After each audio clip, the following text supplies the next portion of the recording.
POCSO में एक बहुत बड़ी समस्या भी है, क्योंकि जो हमारा प्रेजम्पशन बोलता है, प्रेजम्पशन ऑफ गिल्टी, जो सेक्शन 29 बोलता है कि अगर किसी भी व्यक्ति का मतलब किसी का अगर नाम आता है पॉक्सो केस में, तो यही माना जाएगा, कोर्ट उसको यही मानेगा कि इसने वो अपराध किया है।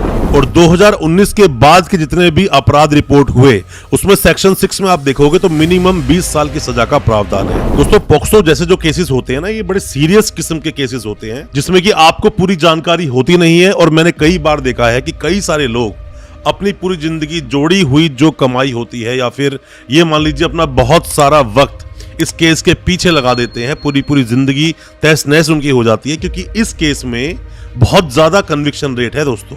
मतलब कि जितने भी केस दर्ज होते हैं बहुत सारे लोगों को सजा बुल जाती है, सजा बुलने वाले केसेस बहुत सारे हैं। पॉक्सो में एक बहुत बड़ी समस्या भी है, क्योंकि जो हमारा प्रेजम्पशन बोलता है, प्रेजम्पशन ऑफ गिल्टी, जो सेक्शन 29 बोलता है कि अगर किसी भी व्यक्ति का मतलब किसी का अगर नाम आता है पॉक्सो केस में, तो यही माना जाएगा, कोर्ट उसको यही मानेगा कि इसने वो अपराध किया है।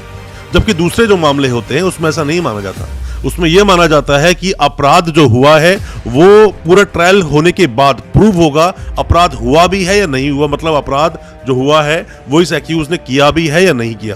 पर ऐसा पॉक्सो में नहीं होता। पॉक्सो में आपको खुद प्रूव करना पड़ता है। ऐसे कई सारे सवाल जो आप मुझसे लगातार पूछते हो, हमेशा बोलते हो कि सर मेरी बेल कब तक होगी, मेरा कोई भाई जेल में है, वो बेल कब तक मिल पाएगी उसे, उसके ऊपर सेक्शन 4 लगा है, 6 लगा है, 8 लगा है या 10 लगा है, सर बेल कब तक हो सकती है। हमारे वकील साहब बोल रहे हैं कि बेल अगली डेट पर ही हो जाएगी। दोस्तों, इन सब बातों को आप जब पूछते हो इससे पहले आपको कुछ फैक्ट्स पता होने चाहिए। मैंने पॉक्सो पर बहुत सारी वीडियोस बनाई हैं और ज्यादातर वीडियोस को अगर आप अच्छे से सुनोगे तो पूरा पॉक्सो एक्ट ही आपको दोस्तों समझ आ जाएगा। पर मैं आज अपनी इस वीडियो के माध्यम से 5 कुछ ऐसी बातें बताऊंगा कि वो अगर आपको पता होगी तो पॉक्सो केस के बारे में बहुत कुछ आप जान पाएंगे, समझ पाएंगे। और अगर कोई ऐसा केस चल रहा है जिसमें कि आपके कोई भी जानकर सके संबंधी का नाम आया है, तो आप ऐसे केसेस पर और ज्यादा ध्यान से फाइट कर पाएंगे और अपने उस व्यक्ति को जेल से निकाल पाएंगे। मैं बताऊंगा आपको 5 प्रिकॉशंस आपको कौन कौन से लेने हैं। उन सबको जानने के लिए दोस्तों बने रहिए हमारे इस वीडियो के साथ। नमस्कार दोस्तों, फिर एक बार स्वागत करता हूं आप सभी का अपने इस यूट्यूब चैनल पर जिसका नाम है क्रिमिनल प्रैक्टिस और मेरा नाम है वीरेंद्र।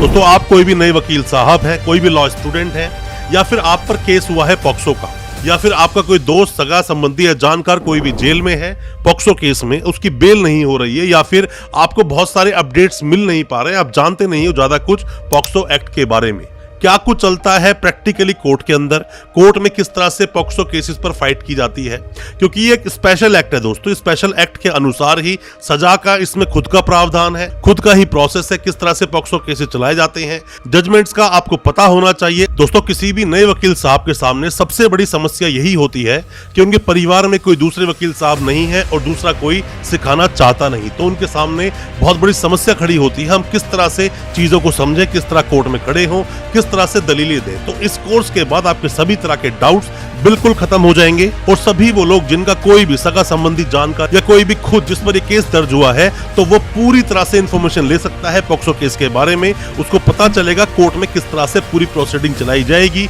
हमने ये एक पूरा कोर्स बनाया है आपके लिए जिसके अंदर पॉक्सो एक्ट के सभी सेक्शंस पर इंडिविजुअल वीडियोस हैं।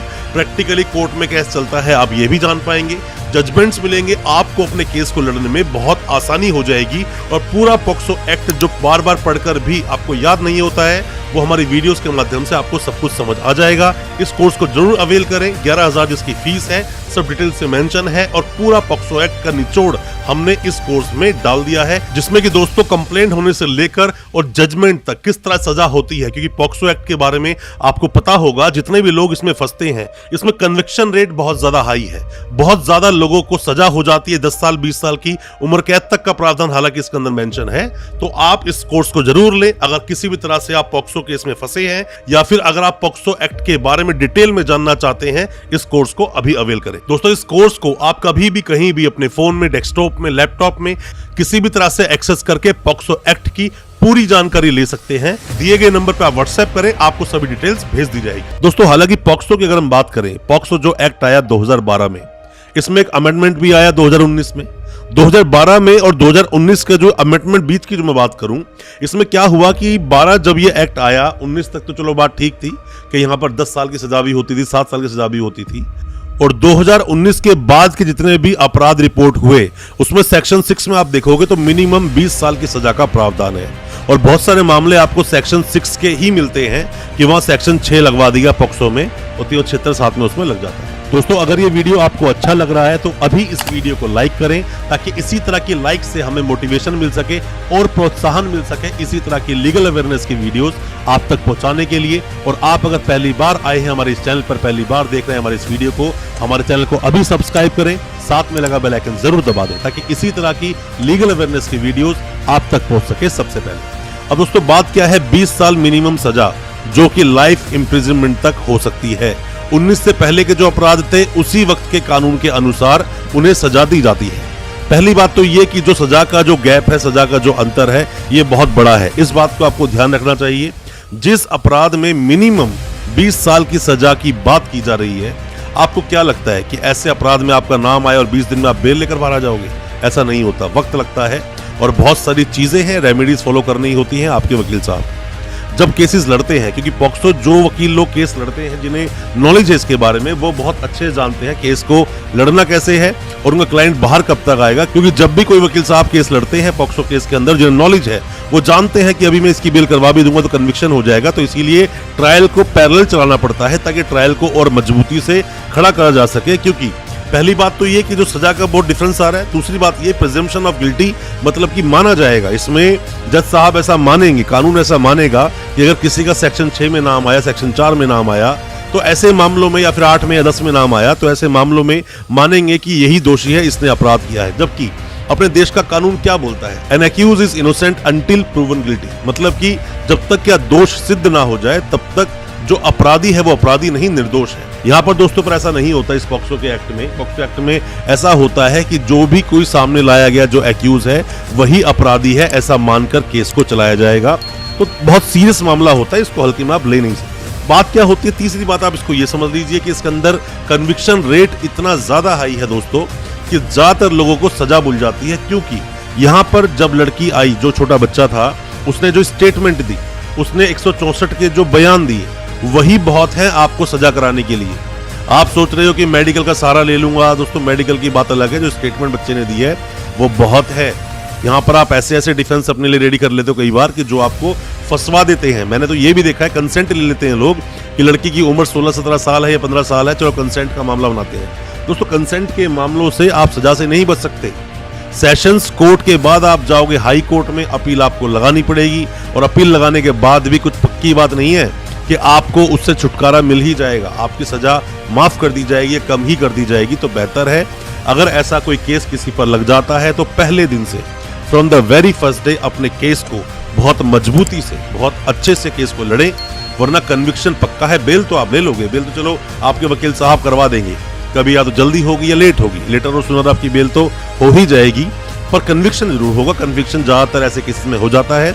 अपने केस को बहुत ही ज्यादा मजबूती से लड़ें, अपने वकील साहब से भी कहें, और हर डेट को आप इंपॉर्टेंट समझें, किसी भी डेट को आप हल्के में ना लें। और अगर हो सके, अगर कोई भी ऐसे लीगल रेमेडी निकलती है जिससे कि पॉक्सो हट सकता है तो जरूर हटवाने की कोशिश करें। कई बार ऐसा होता है कि टाइम को देखना पड़ता है। जैसे मेरे पास एक केस आया था जिस केस में कि 2012 से पहले का वो मामले की बात की जा रही थी। घटना उस वक्त हुई तो ऑब्वियसली बात है यहाँ पर हमारे फंडामेंटल राइट्स हिट कर जाते हैं, तो यहाँ पर पॉक्सो नहीं लगता है। ऐसी कमियां आपको ढूंढनी होंगी, एफआईआर को पढ़ना होगा, चार्जशीट को पढ़ना होगा, और साथ में ही जो इन्वेस्टिगेशन की आईओ साहब ने, उनकी चार्जशीट में भी जो कमियां होती हैं उसको आपको चैलेंज करना होगा। चार्जेस को चैलेंज जरूर करो, चार्जशीट लगी है चैलेंज करो, कोई भी डॉक्यूमेंट को आप चैलेंज कर सकते हैं, करो। पर जैसे भी आपको अपने एक्यूज को बचाना है, कोई भी जो वकील साहब मेरी वीडियो सुन रहे हैं, मैं आप सभी को बताना चाहूंगा कि आप अपने एक्यूज को बचाना है तो उसके लिए आपको, अगर वो निर्दोष है तो उसके लिए आपको जितने भी एफर्ट्स लगाने पड़े, चाहे जितने भी एफर्ट्स लगाने पड़े आउट ऑफ द लिमिट भी, तो भी लगाने चाहिए, कोशिश पूरी करनी चाहिए। पर जो दूर लोग बैठे हैं, मतलब हम तो चलो दिल्ली में है तो यहाँ पर क्या है कि सुप्रीम कोर्ट भी पास में ही, हाई कोर्ट हमारे बहुत पास में है। जो लोग दूर बैठे हैं सुप्रीम कोर्ट तक पहुंचने में उन्हें वक्त लग सकता है, पर मैं बता दूं सुप्रीम कोर्ट भी अगर आपको जाना पड़े तो चले जाना चाहिए, फिर चाहे रिवीजन हो चाहे वो अपील हो, आपको जाना चाहिए। 164 के बयान बहुत कीमती होते हैं। मैं आपको बता रहा हूँ चौथे पॉइंट में कि जब भी कभी आप बेल लगाते हैं दोस्तों, सिर्फ बेल ना करें, मतलब बेल के पीछे ना लग जाएं कि बस बेल चाहिए पॉक्सो केस में, बेल दिलाओ। आपको ट्रायल पर ध्यान देना पड़ेगा। और अगर बार बार अपने वकील साहब को आप प्रेशर करते रहेंगे तो वकील साहब भी प्रेशर में आके केस को गलत तरीके से लड़ेंगे और वहां कन्विक्शन आपका बिल्कुल हो सकता है। कन्विक्शन रेट बहुत हाई हो जाता है। बेहतर है आपके वकील साहब अगर समझदार हैं, उन्हें पॉक्सो के बारे में अच्छी नॉलेज है, पॉक्सो के अच्छे केसेस वो लड़ते हैं, तो आपको आपके केस से वो बिल्कुल निकाल देंगे। आपको डरने की जरूरत नहीं है, बेल भी होगी और बरी भी हो जाओगी केस से, इतना आपको घबराने की जरूरत बिल्कुल नहीं है। बस ये है कि जैसी एफआईआर हुई, एफआईआर गलत है तो उसको चैलेंज करें, चार्जशीट लगी, चार्जशीट में कमियां है चैलेंज करें, आपके चार्जेस बनते हैं मतलब चार्जेस जब फ्रेम होते हैं, चार्जेस फ्रेम में भी अगर कुछ गलतियां हुई है, त्रुटियां हुई हैं, तो उसको भी आप जाके रिवीजन में डालें, चैलेंज करें।